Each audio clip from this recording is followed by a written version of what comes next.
हे आहेत कडवे वाल. सगळ्यांना माहीतच असेल. गेल्या वेळेला मी कडव्या वालाची करी दाखवली, तर आता ह्याच कडव्या वालाची आपल्याला सुकी भाजी बनवायची आहे.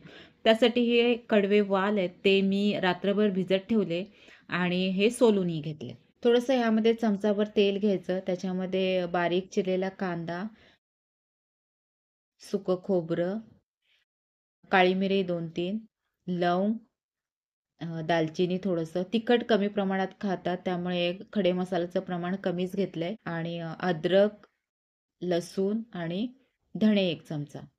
हे सगळं त्या 1 चमचा तेलावरती थोडं परतून घ्यायचं आणि ही आहे ना बडीशेप आहे, पावडर आहे. बडीशेप समजा अख्खी असेल तर ह्याच्याबरोबर ह्याच्यामध्येच टाकायचं आणि भाजून घ्यायचं आणि त्याचं वाटण करते. पण माझ्याकडे आता बडीशेपची पावडर आहे, तर ही आता मी वाटणामध्येच ती पावडर घेते आणि ही कोथिंबीर घेते आणि हे सगळ्यांचं मी वाटण करून घेते. कढईत आता थोडंसं तेल घेऊन फोडणी तयार करूयात. त्यासाठी तेल, लसूण आणि हिंग घालायचं. त्यानंतर जे सोललेले वाल आहेत ते घालायचे. हळद, हे वाल थोडे 1-2 मिनटं थोडे परतून घ्यायचे. त्यानंतर आपलं जे घरगुती मसाला आहेत, ते लाल मसाला, हळद आणि जे वाटणाचं पाणी आहे ते घालायचं. आता ही सुकी भाजी आहे त्यामुळे पाण्याचं प्रमाण कमीच लागणार आहे.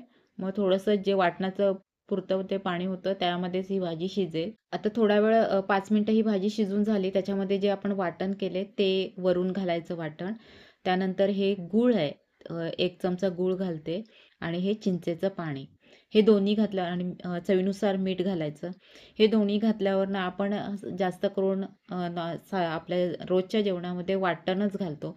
पण हे दोन्ही घातल्यानंतर आपल्याला अजून वेगळी चव मिळते. त्यामुळे ही भाजी आपली तयार झालेली आहे. मस्त लागते. थोडी वेगळी चव तुम्हाला घ्यायची असेल तर ही एकदा भाजी करून पहा, आवडेल तुम्हाला. थोडं जेवणामध्ये थोडाफार केलेला हा छोटासा बदल. आणि ह्याबरोबर एक अशी भाजी बनवणार आहे ती शिजायलाही लवकर शिजते आणि बनवण्यासाठीही एकदम साध्या सोप्या पद्धतीने आपण ही लाल माटाची भाजी आपण तयार करणार आहोत. पालेभाजी म्हटलं ना तर मला खूप वेळ लागतो साफ करायला. आता ही पानं-बिनं सगळी चेक करणार.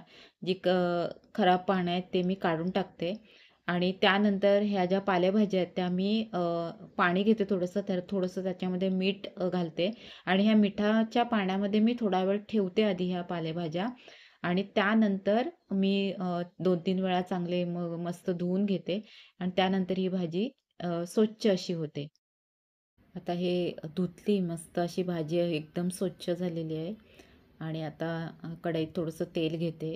फोडणीमध्ये ही राई, हिंग आणि ही ठेचलेली लसूण आहे थोडीशी ती घेतली.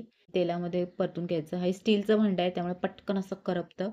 त्याच्यामध्ये आता लगेच पटकन मी कांदा टाकते आणि जी आपण भाजी स्वच्छ धुवून घेतलेली आहे ती घालायची. सगळी भाजी ती चेपून चापून त्या कढईमध्ये भरायची. भाजी 5-7 मिनटं नुसती हलवली तरी ती छान शिजते आणि शिजली की तिचा रंग पण थोडा बदलतो. आता ह्याच्यामध्ये हळद घालते, गरम मसाला, लाल मिरची पावडर, शेंगदाण्याचं कूट घालायचं आणि हे जे आहे ना ते मीठ आहे. माझ्याकडे ते बारीक मीठ संपलंय. मग जे एका डब्यामध्ये जाडं मीठ होतं ते घातलंय थोडंसं आणि साखर पण घालायची. हिरवी मिरची वरून घालायची आणि ह्या सगळ्या मसाल्यामध्ये ह्या भाजी पुन्हा एकदा झाकण ठेवून वाफेवरती ही भाजी शिजवून घ्यायची. ही भाजी शिजायला आणि बनवायलाही अत्यंत सोपी, पण चवीलाही छान आहे, पौष्टिक आहे. तर करून पहा.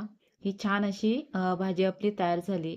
आता सुकी भाजी आणि ही पालेभाजी झाली. पण ह्याबरोबर खाण्यासाठी मी चटणी पण करणार आहे, कारण की शिराळ्याची भाजी आणलेली. तर त्याचे जी सालं आहेत ती मी काढून ठेवलेली फ्रिजमध्ये. तर आता जास्त दिवस ठेवण्यापेक्षा लगेच मी ह्याची आता चटणी करायला घेते. ही जी सालं आहेत ती चांगलं असं भाजून घ्यायचं. ही चटणी किती पौष्टिक असणार आहे बघा. ह्याच्यामध्ये मी आता सुकं खोबरं घेतलं आहे 2 चमचे, ते भाजून घेते. त्याचबरोबर 1 चमचा तीळ असणार आहे, तेही भाजून घ्यायचे व्यवस्थित. आता हे तीळ भाजून झाले. त्याच्यानंतर लसूण आणि जी आपण मिरची घेणार आहोत ती. आता हे सगळं भाजून झालंय. ही भाजलेली सामग्री आणि त्यामध्ये हे 1 चमचा लाल मिरची पावडर आणि चवीनुसार मीठ घालायचं आणि मिक्सरमधून ही चटणी वाटून घ्यायची, एकदा फिरवून घ्यायची आणि त्यानंतर त्यामध्ये शेंगदाण्याचं कूट घालायचं. चटणी वाटून झाली त्याच्यामध्ये आता चवीनुसार मीठ मिक्स करायचं.